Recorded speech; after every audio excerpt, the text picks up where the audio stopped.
और प्रणाम। हम आशुतोष कुमार सिंह एबार आयल बनी नंदनगढ़ में। नंदनगढ़ ई जो पश्चिम चंपारण जिला बा ओमे पड़ेला और ई बौद्ध स्तूप हवे, बहुत पुरान बौद्ध स्तूप हवे। हमनी के ओकरा ऊपर चढ़ल बानी सन, अभी सब भोर के बेरा बावे। मैंने एजिया के बुझाता कि जौन आपन गांव होला, अपन माटी होला, अपन बोली होला, अपन लोग होलन, उ का कहाला। तो रुआ सब देखा तनी कि लखन कितना अच्छा दृश्य है जी के बाद सुबह भोर भोर के दृश्य हवे। अभी एजी से हमनी के जाम सन भितिहरवा जाए के बावे। भितिहरवा में गांधी आश्रम जाके हमनी के गांधी जी के श्रद्धांजलि देम सन। ओकरा बाद चूँकि अभी यात्रा में बनी सन, ई यात्रा आपके द्वार आयुष्मान के तहत चल रहा बावे।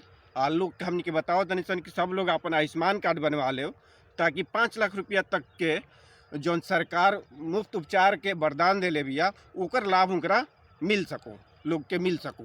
तो यही संदेश के लेके अभी हमनी के पूरा बिहार में आपके द्वारा आयुष्मान कैंपेन के तहत भ्रमण हो रहा बावे। तो कुल मिला के जौन आपन देश दुनिया प्रदेश माटी जौना के हम बात करत नहीं, ओजी अहिला के एगो अलगे अनुभूति होला। तो रुआ सब के और भी हम नया नया चीज़ अभी ये यात्रा में दिखाई हम।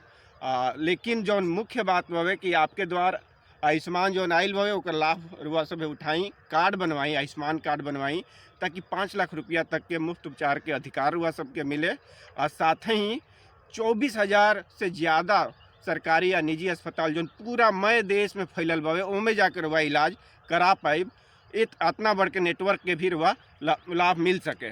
तो फिलहाल इतना ही, फिर हम एगो नया विषय नया जगह से रुआ लोग के अपडेट करब। प्रणाम।